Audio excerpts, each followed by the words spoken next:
আসসালামু আলাইকুম রহমতুল্লাহ বরাকাতু। আলহামদুলিল্লাহ ওসসালাতু ওয়াসসালামু আলা রাসূলিল্লাহ বাদ। সুপ্রিয় দর্শক, আজ আমরা আপনাদের সঙ্গে এমন তিনটি আমলের কথা শেয়ার করতে চাই যে আমলগুলো প্রিয় নবী সাল্লাল্লাহু আলাইহি সাল্লাম রাত এবং দিনে সবচেয়ে বেশি সংখ্যক বার করার নির্দেশনা আমাদেরকে দিয়েছেন।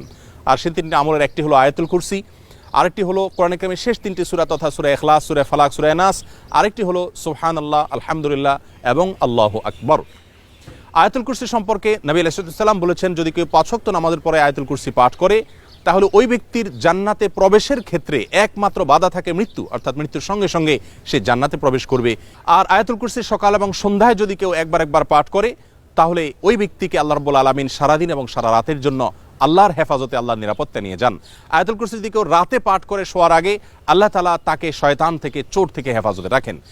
তিনকুল তথা কোরআনে কারিমের শেষ তিনটি সূরা, সূরা ইখলাস, সূরা ফালাক, সূরা নাস, এগুলো যদি কেউ ৫ ওয়াক্ত নামাজের পরে একবার পাঠ করে তারও বিপুল পরিমাণ ফজিলতের কথা হাদিসে বর্ণিত হয়েছে। সকাল এবং সন্ধ্যায় তিনবার করে যদি সূরা ইখলাস, সূরা ফালাক, সূরা নাস পাঠ করা হয় তাহলে সারা দিনের জন্য সকল প্রকার ক্ষতি থেকে আল্লাহ রাব্বুল আলামিন তার হেফাজতের জন্য যথেষ্ট হয়ে যান। একই সঙ্গে এই তিনটি সূরা শোবার আগেও নবী আলাইহিস সালাম তিনবার করে পড়ার নির্দেশনা আমাদেরকে দিয়েছেন। সুবহানাল্লাহ, আলহামদুলিল্লাহ, আল্লাহু আকবার, এই তাসবিহ এবং জিকির নবী আলাইহিস সালাম আমাদেরকে ৫ ওয়াক্ত ফরজ নামাজের পরে ৩৩ বার করে পড়ার নির্দেশনা দিয়েছেন। আবার সকাল সন্ধ্যায় এগুলো পড়ার নির্দেশনা রয়েছে, রাতে শোয়ার আগেও এগুলো পড়ার নির্দেশনা রয়েছে। অতএব আসুন, যে আমলগুলো নবী সাল্লাল্লাহু আলাইহি সাল্লাম প্রাত্যহিকভাবে সবচেয়ে বেশি সংখ্যক বার করেছেন সে আমলগুলোকে খুব গুরুত্বের সাথে আমরা করার চেষ্টা করি, কোনোদিন যেন এই আমলগুলো আমাদের না ছুটে। আল্লাহ তাআলা আমাদের সকলকে তৌফিক দান করুন।